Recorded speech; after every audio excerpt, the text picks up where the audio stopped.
The Fall of the House of Usher.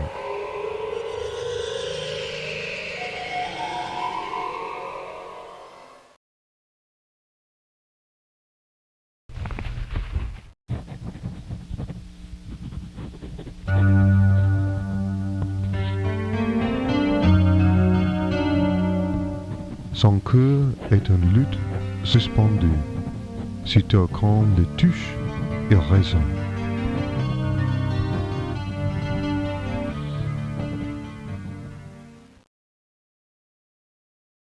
During the whole of a dull, dark, and soundless day in the autumn of the year, when the clouds hung oppressively low in the heavens, I had been passing alone, on horseback, through a singularly dreary tract of country, and at length found myself, as the shades of the evening drew on, within view of the melancholy House of Usher. Abandon, a free state of enthusiasm or excitement. Abandon, abeyance, abhorrence.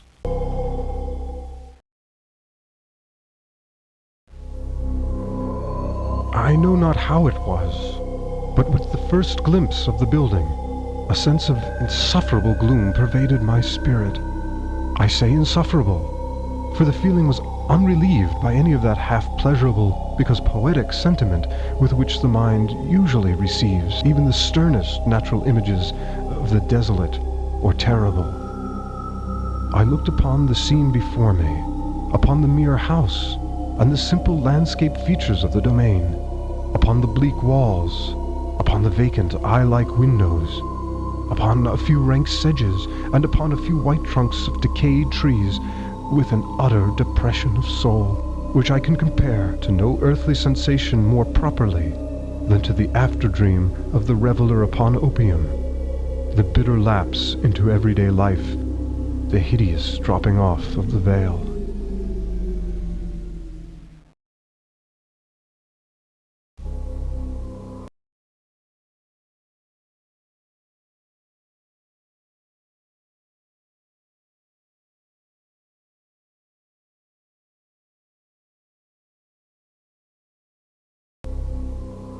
There was an iciness, a sinking, a sickening of the heart, an unredeemed dreariness of thought which no goading of the imagination could torture into aught of the sublime. What was it, I paused to think? What was it that so unnerved me in the contemplation of the House of Usher? It was a mystery all insoluble, nor could I grapple with the shadowy fancies that crowded upon me as I pondered. I was forced to fall back upon the unsatisfactory conclusion that while beyond doubt there are combinations of very simple natural objects which have the power of thus affecting us, still the analysis of this power lies among considerations beyond our depth.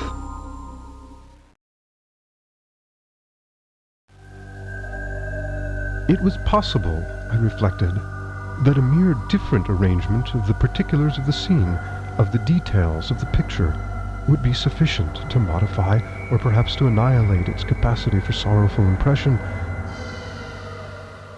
And acting upon this idea, I reined my horse to the precipitous brink of a black and lurid tarn that lay in unruffled luster by the dwelling, and gazed down, but with a shudder even more thrilling than before, upon the remodeled and inverted images of the grey sedge and the ghastly tree stems and the vacant and eye-like windows. Nevertheless, in this mansion of gloom I now propose to myself a sojourn of some weeks. Its proprietor, Roderick Usher, had been one of my boon companions in boyhood, but many years had elapsed since our last meeting. A letter, however, had lately reached me in a distant part of the country, a letter from him, which in its wildly importunate nature had admitted of no other than a personal reply. The manuscript gave evidence of nervous agitation. The writer spoke of acute bodily illness, of a mental disorder which oppressed him, and of an earnest desire to see me, as his best and indeed his only personal friend, with a view of attempting, by the cheerfulness of my society, some alleviation of his malady.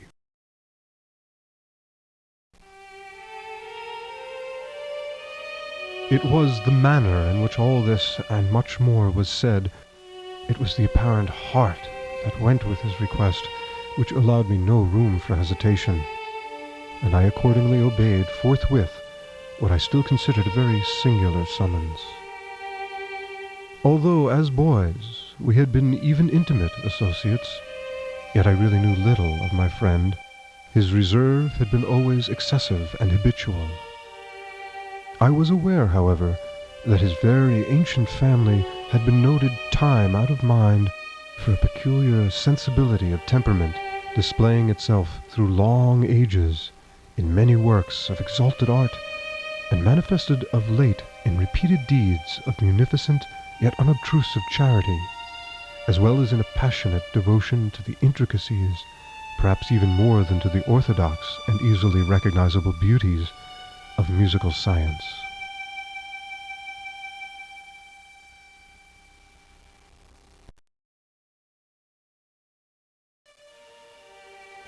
I had learned, too, the very remarkable fact that the stem of the Usher race, all time honored as it was, had put forth at no period any enduring branch.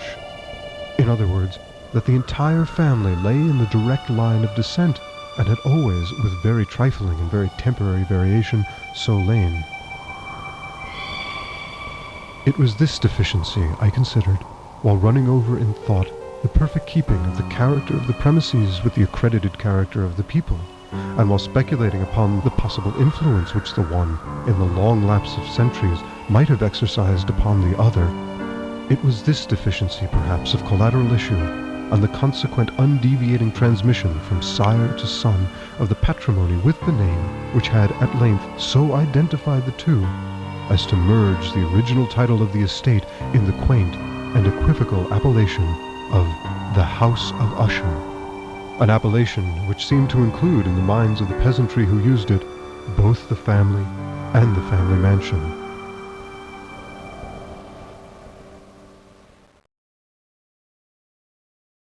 I have said that the sole effect of my somewhat childish experiment, that of looking down within the tarn, had been to deepen the first singular impression. There can be no doubt that the consciousness of the rapid increase of my superstition, for why should I not so term it, served mainly to accelerate the increase itself. Such, I have long known, is the paradoxical law of all sentiments, having terror as a basis. And it might have been for this reason only that, when I again uplifted my eyes to the house itself from its image in the pool, there grew in my mind a strange fancy, a fancy so ridiculous indeed that I but mention it to show the vivid force of the sensations which oppressed me. I had so worked upon my imagination as really to believe that about the whole mansion and domain there hung an atmosphere peculiar to themselves and their immediate vicinity, an atmosphere which had no affinity with the air of heaven, but which had reeked up from the decayed trees and the grey wall and the silent tarn, a pestilent and mystic vapor, dull, sluggish, faintly discernible, and leaden-hued.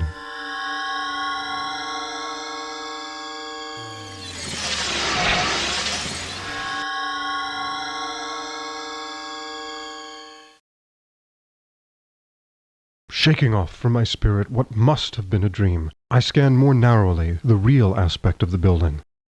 Its principal feature seemed to be that of an excessive antiquity. The discoloration of ages had been great. Minute fungi overspread the whole exterior, hanging in a fine tangled webwork from the eaves. Yet all this was apart from any extraordinary dilapidation. No portion of the masonry had fallen, and there appeared to be a wild inconsistency between its still perfect adaptation of parts and the crumbling condition of the individual stones. In this there was much that reminded me of the specious totality of old woodwork which has rotted for long years in some neglected vault, with no disturbance from the breath of the external air. Beyond this indication of extensive decay, however, the fabric gave little token of instability. Perhaps the eye of a scrutinizing observer might have discovered a barely perceptible fissure, which, extending from the roof of the building in front, made its way down the wall in a zigzag direction until it became lost in the sullen waters of the tarn. Noticing these things, I rode over a short causeway to the house. A servant in waiting took my horse, and I entered the Gothic archway of the hall. A valet of stealthy step thence conducted me in silence through many dark and intricate passages in my progress to the studio of his master.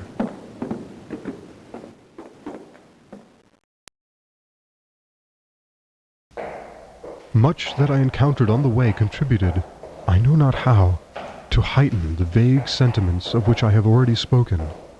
While the objects around me, while the carvings of the ceilings, the somber tapestries of the walls, the ebon blackness of the floors, and the phantasmagoric armorial trophies which rattled as I strode, were but matters to which, or to such as which, I had been accustomed from my infancy.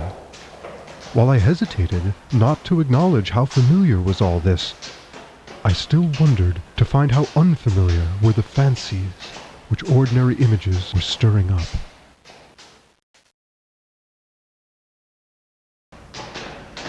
On one of the staircases, I met the physician of the family. His countenance, I thought, wore a mingled expression of low cunning and perplexity. He accosted me with trepidation and passed on. The valet now threw open a door and ushered me into the presence of his master.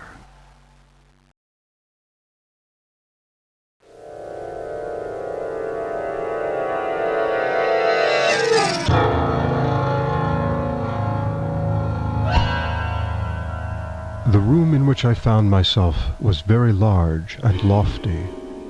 The windows were long, narrow, and pointed, and at so vast a distance from the black oaken floor as to be altogether inaccessible from within. Feeble gleams of encrimsoned light made their way through the trellised panes, and served to render sufficiently distinct the more prominent objects around. The eye, however, struggled in vain to reach the remoter angles of the chamber, or the recesses of the vaulted and fretted ceiling. Dark draperies hung upon the walls. The general furniture was profuse, comfortless, antique, and tattered. Many books and musical instruments lay scattered about, but failed to give any vitality to the scene. I felt that I breathed an atmosphere of sorrow. An air of stern, deep, and irredeemable gloom hung over and pervaded all.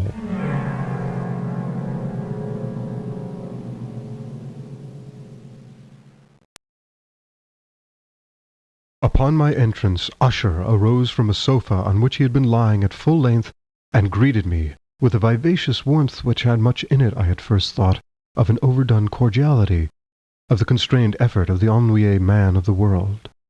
A glance, however, at his countenance convinced me of his perfect sincerity. We sat down, and for some moments, while he spoke not, I gazed upon him with a feeling half of pity, half of awe. Surely man had never before so terribly altered in so brief a period as had Roderick Usher. It was with difficulty that I could bring myself to admit the identity of the wan being before me with the companion of my early boyhood. Yet the character of his face had been at all times remarkable. A cadaverousness of complexion, an eye large, liquid, and luminous beyond comparison, lips somewhat thin and very pallid, but of a surpassingly beautiful curve, a nose of a delicate Hebrew model, but with a breadth of nostril unusual in similar formations, a finely molded chin, speaking in its want of prominence of a want of moral energy, hair of a more than web-like softness and tenuity. These features, with an inordinate expansion above the regions of the temple, made up altogether a countenance not easily to be forgotten.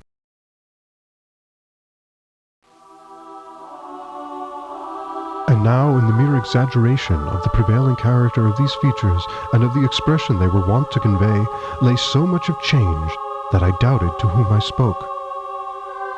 The now ghastly pallor of the skin, and the now miraculous lustre of the eye, above all things startled and even awed me.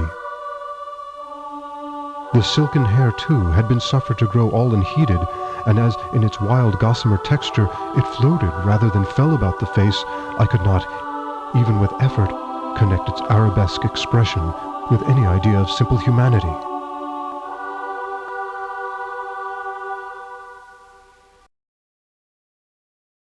In the manner of my friend, I was at once struck with an incoherence, an inconsistency, and I soon found this to arise from a series of feeble and futile struggles to overcome an habitual trepidancy, an excessive nervous agitation.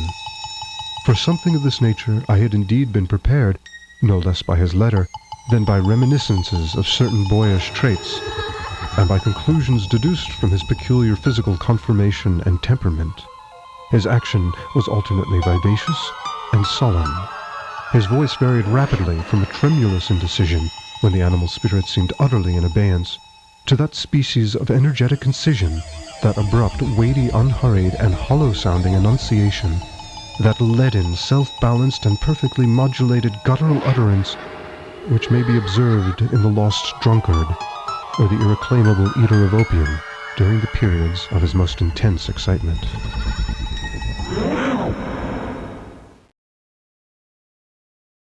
It was thus that he spoke of the object of my visit, of his earnest desire to see me, and of the solace he expected me to afford him. He entered at some length into what he conceived to be the nature of his malady. It was, he said, a constitutional and a family evil, and one for which he despaired to find a remedy. A mere nervous affection, he immediately added, which would undoubtedly soon pass off. It displayed itself in a host of unnatural sensations. Some of these, as he detailed them, interested and bewildered me, although perhaps the terms and the general manner of their narration had their weight.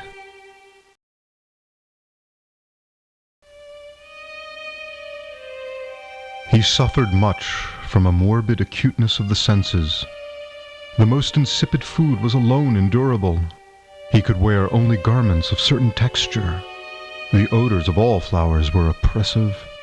His eyes were tortured by even a faint light, and there were but peculiar sounds, and these from stringed instruments, which did not inspire him with horror. To an anomalous species of terror I found him a bounden slave. "I shall perish," said he. "I must perish in this deplorable folly. Thus, and not otherwise shall I be lost. I dread the events of the future, not in themselves, but in their results. I shudder at the thought of any, even the most trivial incident, which may operate upon this intolerable agitation of soul. I have indeed no abhorrence of danger, except in its absolute effect, in terror.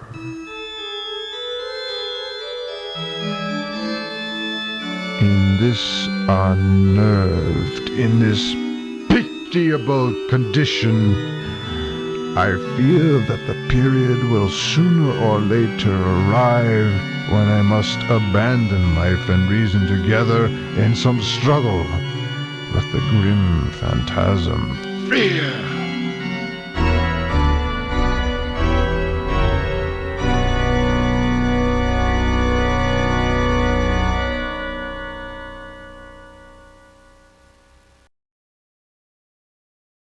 I learned, moreover, at intervals and through broken and equivocal hints, another singular feature of his mental condition.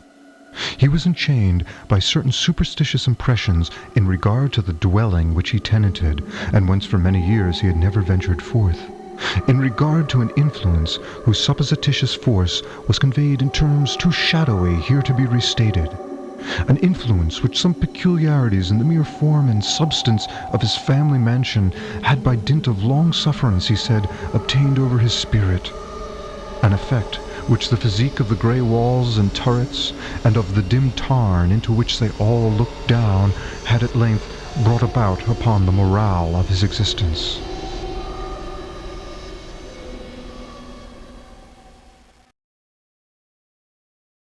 He admitted, however, although with hesitation, that much of the peculiar gloom which thus afflicted him could be traced to a more natural and far more palpable origin, to the severe and long-continued illness, indeed, to the evidently approaching dissolution of a tenderly beloved sister, his sole companion for long years, his last and only relative on earth. Her decease, he said, with a bitterness which I can never forget, would leave him the hopeless and the frail, the last of the ancient race of the Ushers.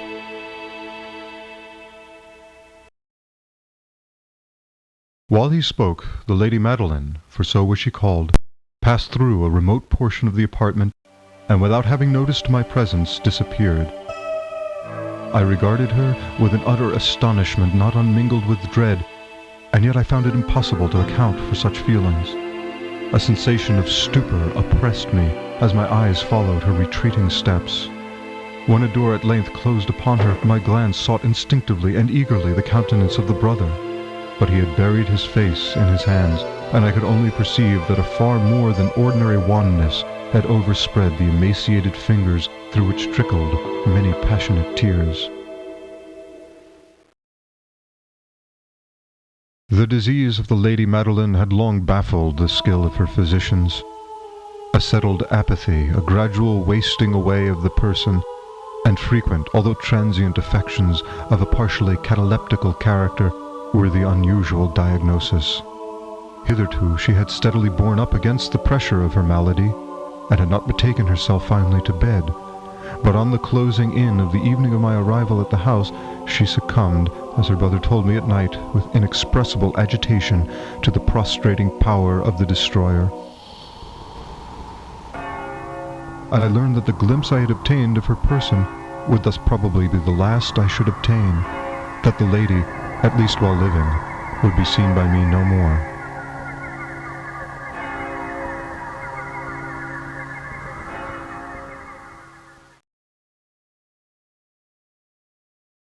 For several days ensuing, her name was unmentioned by either Usher or myself, and during this period I was busied in earnest endeavors to alleviate the melancholy of my friend. We painted and read together, or I listened as if in a dream to the wild improvisations of his speaking guitar.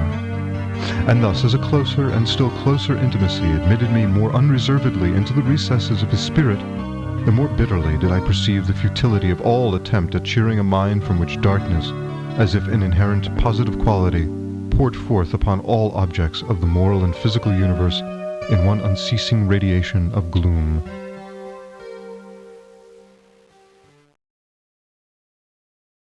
I shall ever bear about me a memory of the many solemn hours I thus spent alone with the master of the House of Usher.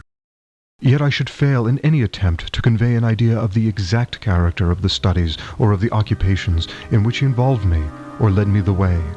An excited and highly distempered ideality threw a sulphureous luster over all. His long improvised dirges will ring forever in my ears. Among other things, I hold painfully in mind a certain singular perversion and amplification of the wild air of the last waltz of von Weber. From the paintings over which his elaborate fancy brooded, and which grew, touch by touch, into vagueness, at which I shuddered the more thrillingly because I shuddered knowing not why. From these paintings, vivid as their images now are before me, I would in vain endeavor to reduce more than a small portion which should lie within the compass of merely written words. By the utter simplicity, by the nakedness of his designs, he arrested and overawed attention.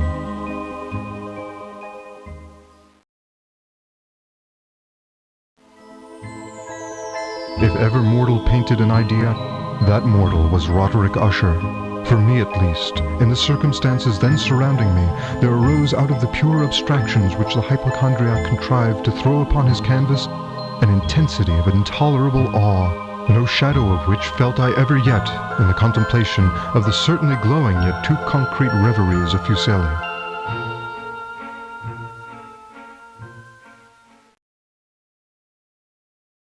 One of the phantasmagoric conceptions of my friend, partaking not so rigidly of the spirit of abstraction, may be shadowed forth, although feebly, in words. A small picture presented the interior of an immensely long and rectangular vault or tunnel, with low walls, smooth, white, and without interruption or device. Certain accessory points of the design served well to convey the idea that this excavation lay at an exceeding depth below the surface of the earth. No outlet was observed in any portion of its vast extent, and no torch or other artificial source of light was discernible, yet a flood of intense rays rolled throughout and bathed the whole in a ghastly and inappropriate splendor.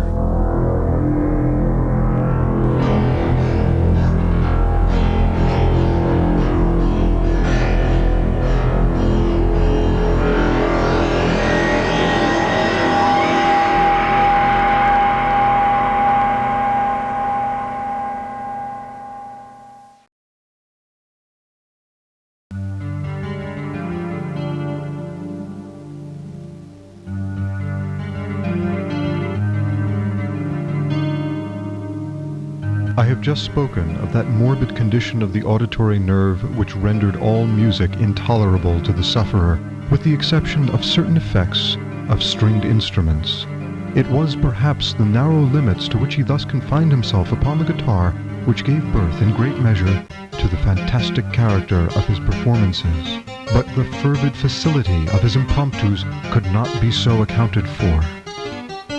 They must have been and were, in the notes as well as in the words of his wild fantasias, for he not unfrequently accompanied himself with rhymed verbal improvisations, the result of that intense mental collectedness and concentration to which I have previously alluded as observable only in particular moments of the highest artificial excitement.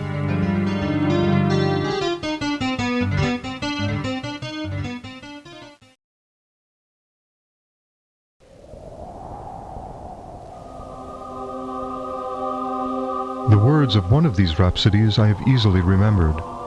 I was perhaps the more forcibly impressed with it as he gave it, because in the under or mystic current of its meaning, I fancied that I perceived, and for the first time, a full consciousness on the part of Usher of the tottering of his lofty reason upon her throne. The verses, which were entitled The Haunted Palace, ran very nearly, if not accurately, thus.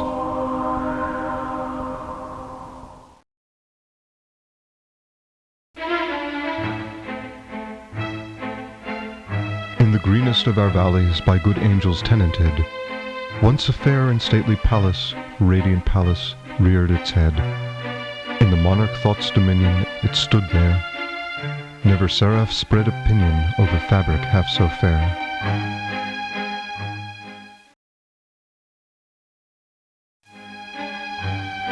Banners yellow, glorious, golden, on its roof did float and flow. All this was in the olden time, long ago.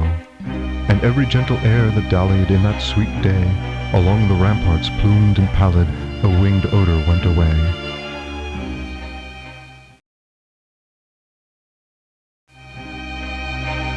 Wanderers in that happy valley through two luminous windows saw spirits moving musically to a lute's well-tuned law. Round about a throne where sitting Porphyrogene, in state his glory well befitting, the ruler of the realm was seen.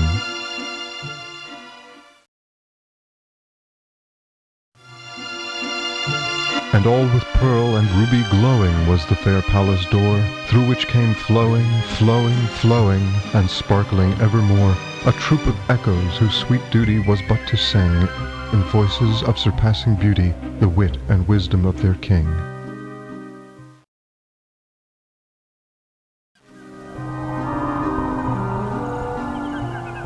But evil things in robes of sorrow assailed the monarch's high estate. Ah, let us mourn, for never morrow shall dawn upon him desolate. And round about his home the glory that blushed and bloomed is but a dim remembered story of the old time entombed.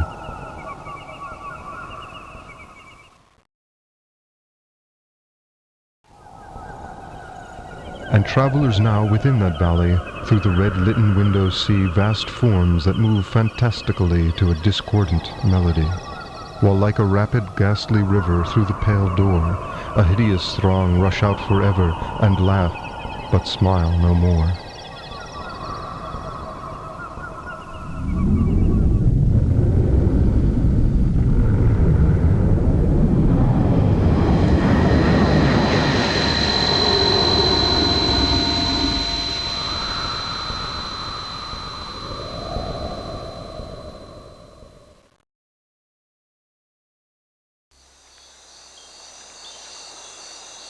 I well remember that suggestions arising from this ballad led us into a train of thought wherein there became manifest an opinion of Usher's, which I mention not so much on account of its novelty, for other men have thought thus, as on account of the pertinacity with which he maintained it.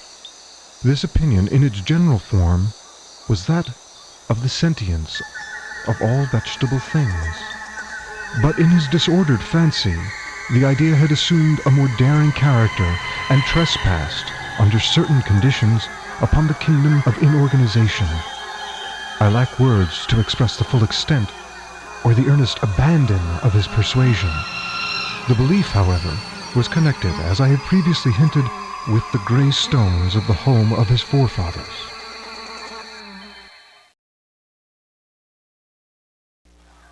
The conditions of the sentience had been here, he imagined, fulfilled in the method of collocation of these stones, in the order of their arrangement, as well as in that of the many fungi which overspread them, and of the decayed trees which stood around. Above all, in the long, undisturbed endurance of this arrangement, and in its reduplication in the still waters of the tarn. Its evidence, the evidence of the sentience, was to be seen, he said, and I here started as he spoke, in the gradual yet certain condensation of an atmosphere of their own about the waters and the walls. The result was discoverable, he added, in that silent, yet importunate and terrible influence which for centuries had molded the destinies of his family, and which made him, what I now saw him, what he was. Such opinions need no comment, and I will make none. Our books, the books which for years had formed no small portion of the mental existence of the invalid, were, as might be supposed, in strict keeping with this character of phantasm. We pored together over such works as the Vevere et Chartreuse of Grisset, the Belphegor of Machiavelli, the Heaven and Hell of Swedenborg, the Subterranean Voyage of Nicholas Klim of Holberg, the Chiromancy of Robert Fludd, of Jean d'Angenay, and of De la Chambre, the Journey into the Blue Distance of Tieck, and the City of the Sun of Campanella. One favorite volume was a small octavo edition of the Directorium Inquisitorum by the Dominican Aymeric de Gironne. And there were passages in Pomponius Mela about the old African satyrs and Aegipans, over which Usher would sit dreaming for hours. His chief delight, however, was found in the perusal of an exceedingly rare and curious book in quarto Gothic, the Manual of a Forgotten Church, the Vigiliae Mortuorum Secundum Chorum Ecclesiae Maguntinae. I could not help thinking of the wild ritual of this work, and of its probable influence upon the hypochondriac, when one evening, having informed me abruptly that the Lady Madeline was no more, he stated his intention of preserving her corpse for a fortnight previously to its final interment in one of the numerous vaults within the main walls of the building. The worldly reason, however, assigned for this singular proceeding was one which I did not feel at liberty to dispute. The brother had been led to his resolution, so he told me, by consideration of the unusual character of the malady of the deceased, of certain obtrusive and eager inquiries on the part of her medical men, and of the remote and exposed situation of the burial ground of the family.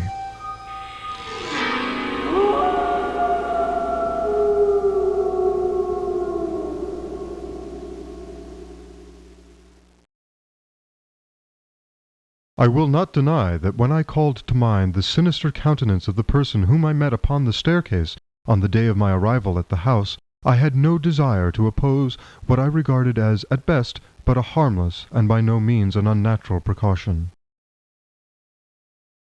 At the request of Usher, I personally aided him in the arrangements for the temporary entombment.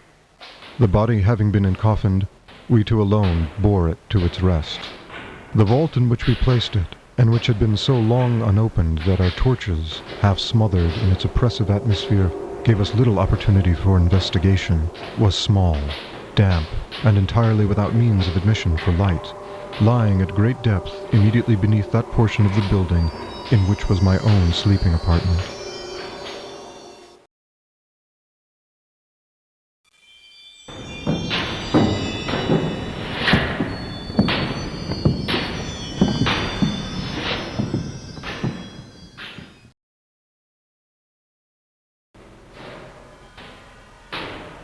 It had been used, apparently, in remote feudal times for the worst purpose of a dungeon keep, and in later days as a place of deposit for powder or some other highly combustible substance, as a portion of its floor and the whole interior of a long archway through which we reached it were carefully sheathed with copper.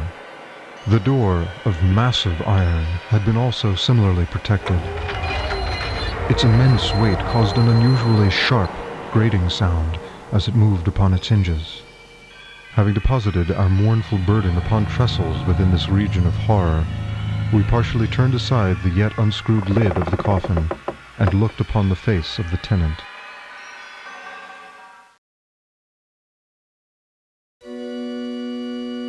A striking similitude between the brother and sister now first arrested my attention, and Usher, divining perhaps my thoughts, murmured out some few words from which I learned that the deceased and himself had been twins, and that sympathies of a scarcely intelligible nature had always existed between them. Our glances, however, rested not long upon the dead, for we could not regard her unawed. The disease which had thus entombed the lady in the maturity of youth had left, as usual in all maladies of a strictly cataleptical character, the mockery of a faint blush upon the bosom and the face, and that suspiciously lingering smile upon the lip which is so terrible in death.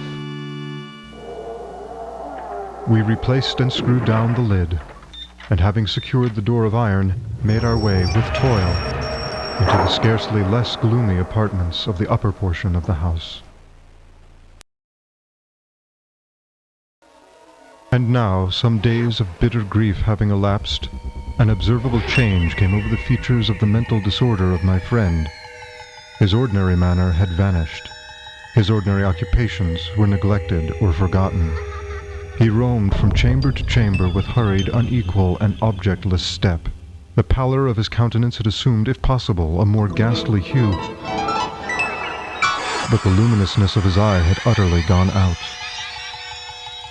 The once occasional huskiness of his tone was heard no more, and a tremulous quaver, as if of extreme terror, habitually characterized his utterance.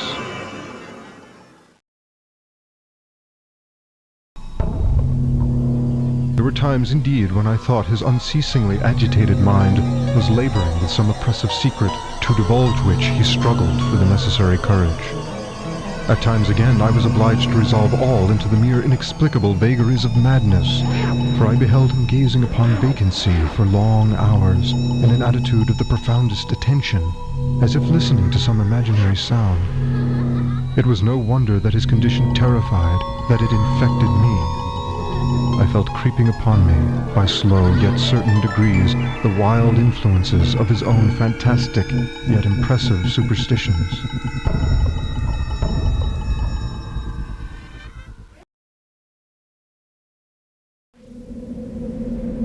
It was especially upon retiring to bed late in the night of the 7th or 8th day after the placing of the Lady Madeline within the dungeon that I experienced the full power of such feelings.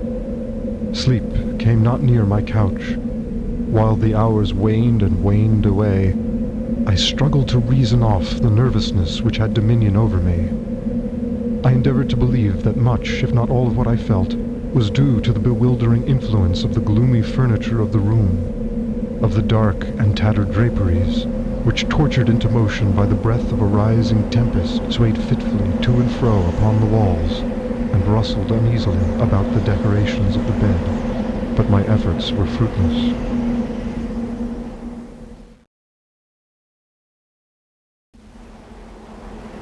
An irrepressible tremor gradually pervaded my frame, and at length there sat upon my very heart an incubus of utterly causeless alarm. Shaking this off with a gasp and a struggle, I uplifted myself upon the pillows, and peering earnestly within the intense darkness of the chamber, hearkened, I know not why, except that an instinctive spirit prompted me, to certain low and indefinite sounds which came through the pauses of the storm, at long intervals I knew not whence. Overpowered by an intense sentiment of horror, unaccountable yet unendurable, I threw on my clothes with haste, for I felt that I should sleep no more during the night, and endeavored to arouse myself from the pitiable condition into which I had fallen, by pacing rapidly to and fro through the apartment.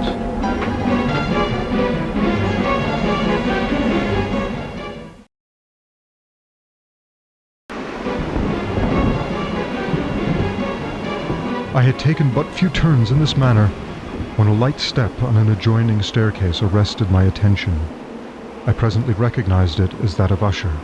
In an instant afterward he rapped, with a gentle touch, at my door, and entered bearing a lamp. His countenance was, as usual, cadaverously wan, but moreover there was a species of mad hilarity in his eyes, an evidently restrained hysteria in his whole demeanor. His air appalled me, but anything was preferable to the solitude which I had so long endured, and I even welcomed his presence as a relief.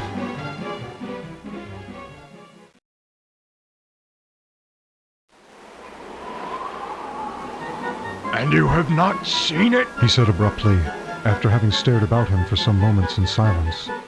You have not then seen it. But stay, you shall. Thus speaking, and having carefully shaded his lamp, he hurried to one of the casements and threw it freely open to the storm.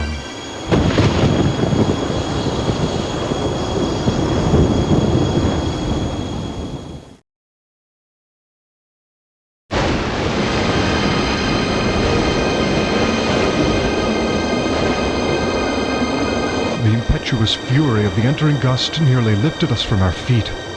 It was indeed a tempestuous, yet sternly beautiful night, and one wildly singular in its terror and its beauty.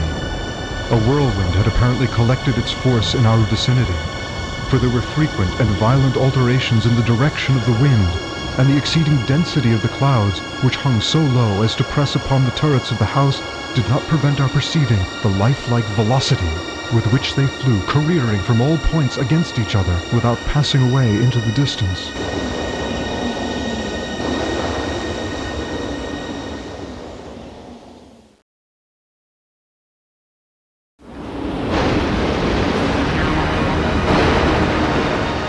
I say that even their exceeding density did not prevent our perceiving this, yet we had no glimpse of the moon or stars, nor was there any flashing forth of the lightning, but the undersurfaces of the huge masses of agitated vapor, as well as all terrestrial objects immediately around us, were glowing in the unnatural light of a faintly luminous and distinctly visible gaseous exhalation which hung about and enshrouded the mansion.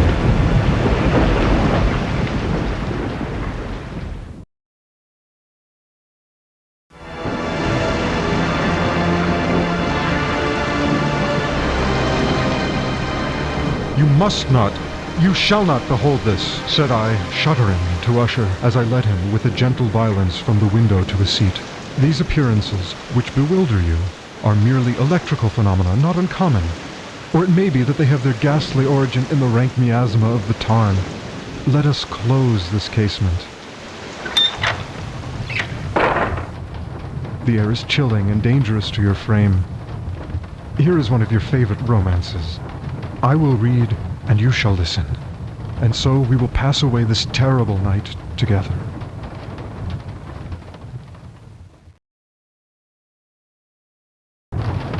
The antique volume which I had taken up was The Mad Tryst of Sir Launcelot Canning, but I had called it a favourite of Usher's more in sad jest than in earnest, for in truth there is little in its uncouth and unimaginative prolixity which could have had interest for the lofty and spiritual ideality of my friend. It was, however, the only book immediately at hand, and I indulged a vague hope that the excitement which now agitated the hypochondriac might find relief, for the history of mental disorder is full of similar anomalies, even in the extremeness of the folly which I should read. Could I have judged, indeed, by the wild, overstrained air of vivacity with which he hearkened, or apparently hearkened, to the words of the tale, I might well have congratulated myself upon the success of my design.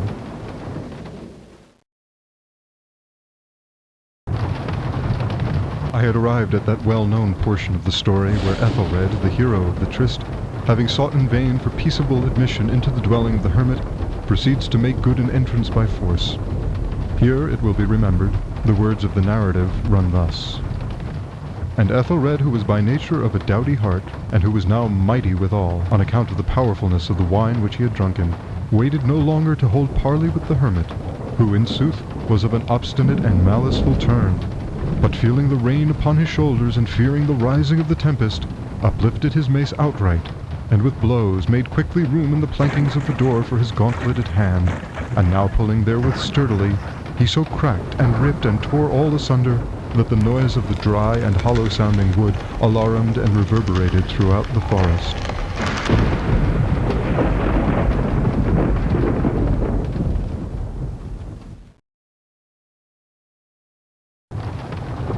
termination of the sentence I started, and for a moment paused, for it appeared to me, although I at once concluded that my excited fancy had deceived me, it appeared to me that, from some very remote portion of the mansion, there came, indistinctly to my ears, what might have been, in its exact similarity of character, the echo, but a stifled and dull one certainly, of the very cracking and ripping sound which Sir Launcelot had so particularly described.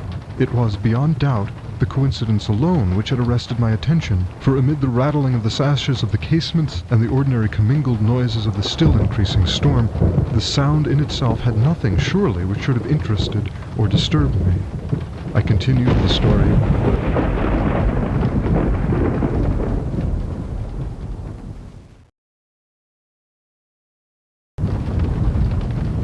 But the good champion Ethelred, now entering within the door, was sore enraged and amazed to perceive no signal of the maliceful hermit, but in the stead thereof a dragon of a scaly and prodigious demeanour, and of a fiery tongue, which sate in guard before a palace of gold with a floor of silver.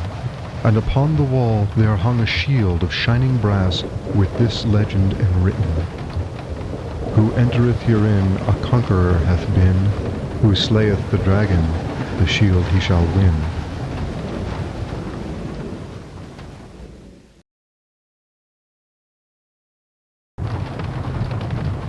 And Ethelred uplifted his mace and struck upon the head of the dragon, which fell before him, and gave up his pesty breath with a shriek so horrid and harsh, and withal so piercing, that Ethelred had fain to close his ears with his hands against the dreadful noise of it, the like whereof was never before heard. Here again I paused abruptly, and now with a feeling of wild amazement, for there could be no doubt whatever that in this instance I did actually hear, although from what direction it proceeded I found it impossible to say, a low and apparently distant, but harsh, protracted, and most unusual screaming or grating sound, the exact counterpart of what my fancy had already conjured up for the dragon's unnatural shriek as described by the romancer.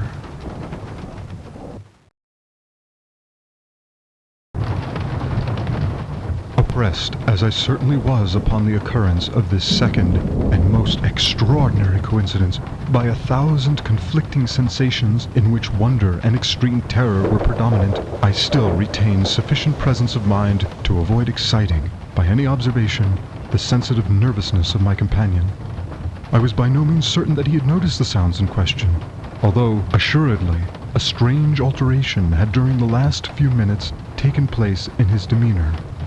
From a position fronting my own, he had gradually brought round his chair so as to sit with his face to the door of the chamber, and thus I could but partially perceive his features, although I saw that his lips trembled as if he were murmuring inaudibly.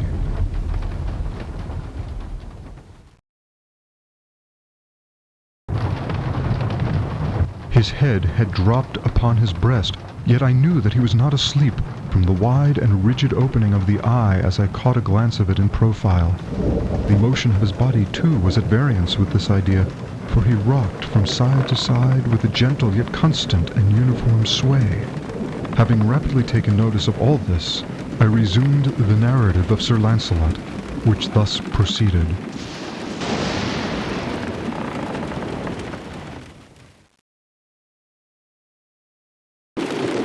And now the champion, having escaped from the terrible fury of the dragon, bethinking himself of the brazen shield, and of the breaking up of the enchantment which was upon it, removed the carcass from out of the way before him, and approached valorously over the silver pavement of the castle to where the shield was upon the wall, which in sooth tarried not for his full coming, but fell down at his feet upon the silver floor, with a mighty, great, and terrible ringing sound.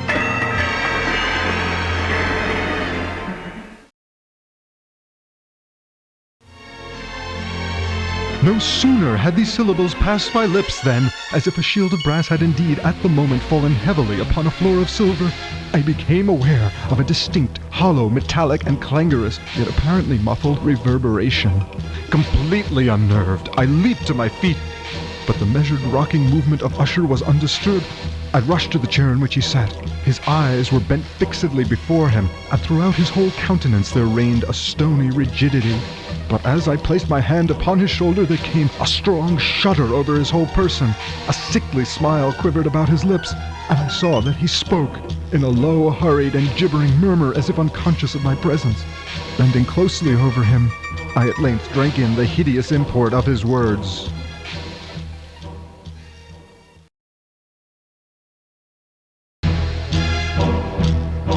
Not hear it? Yes, I hear it, and have heard it. Long, many minutes, many hours, many days have I heard it, yet I dared not. Oh, pity me, miserable wretch that I am! I dared not speak. We had put her living in the tomb! Said I not that my senses were acute? I now tell you that I heard her first feeble movements in the hollow coffin. I heard them many, many days ago, yet I dared not speak. And now, tonight, the breaking of the hermit's door, and the death cry of the dragon, and the clangor of the shield, say rather the rending of her coffin, and the grating of the iron hinges of her prison, and her struggles within the coppered archway of the vault. Oh, whither shall I fly? Will she not be here anon? Is she not hurrying to upbraid me for my haste? Have I not heard her footstep on the stair? Do I not distinguish that heavy and horrible beating of her heart? Madman! Here he sprang furiously to his feet and shrieked out his syllables as if in the effort he were giving up his soul. Madman, I tell you that she now stands without the door!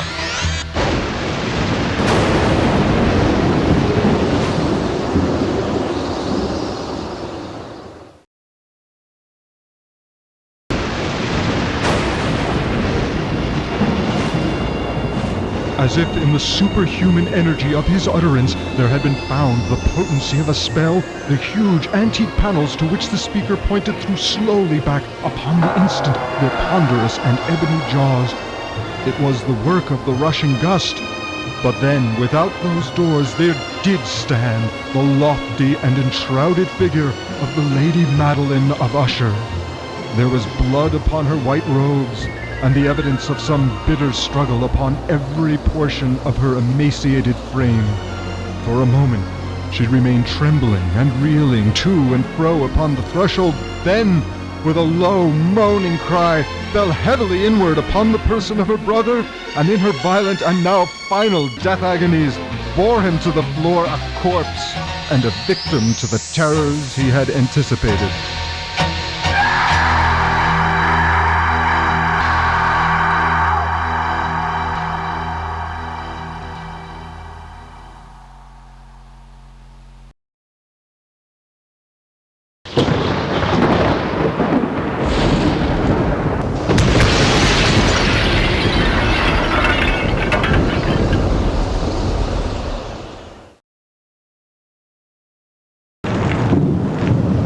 From that chamber and from that mansion I fled aghast.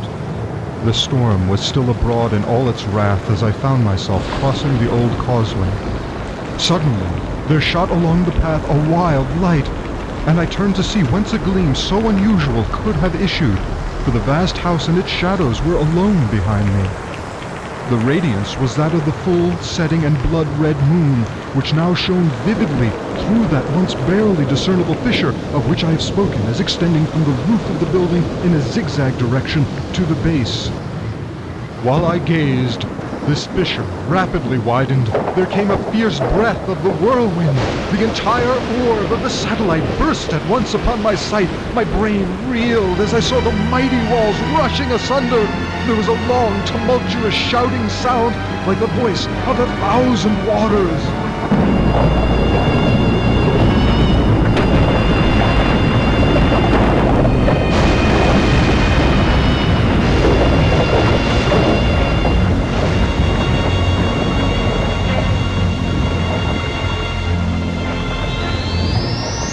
and the deep and dank tarn at my feet closed sullenly and silently over the fragments of the House of Usher.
A 200-year-old document that never ages. The President of the United States is sworn to preserve, protect, and defend it. The highest court in the land is still interpreting it. Written over 200 years ago, the Constitution of the United States set up the framework for our government today. It still makes headline news. Visit Constitution Hall. Discover the kind of history that stays current. Find out how old today's issues are. Learning isn't about giving answers, it's about asking questions. So Westwind's interactive program doesn't just feed your kids facts, it helps them assemble and refine basic arguments about government and law. What they learn will challenge their preconceptions. It's up to them to decide what's right and wrong. That last part sounds like democracy in action. It does, doesn't it? I wonder if the folks in design planned it that way. They built to last. The 3D architecture of Westwind's Constitution Hall reflects the structure that Madison, Washington, and others designed in 1787. That structure, the Constitution, still shapes the United States government today. Move through the convention gallery and click on paintings for the arguments and the insights of the authors. Visit the history room and get historical context as only multimedia can present it. Original art, music, and animations tell the story of why the Constitution was written. Open the door of the biography room and you'll meet the right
Then Rikki Tikki went out into the garden to see what was to be seen.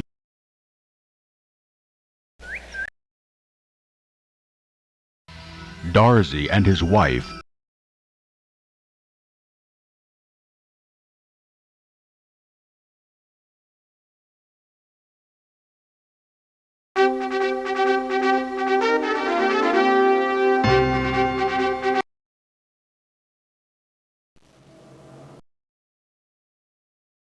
Theseus nodded agreement and said,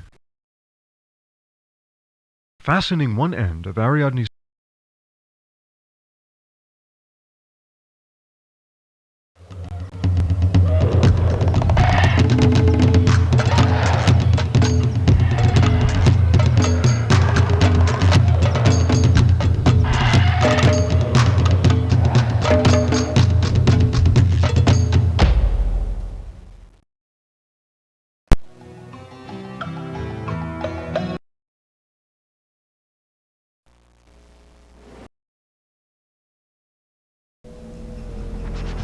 Velociraptor. Velociraptor was a small but fierce Asian carnivore.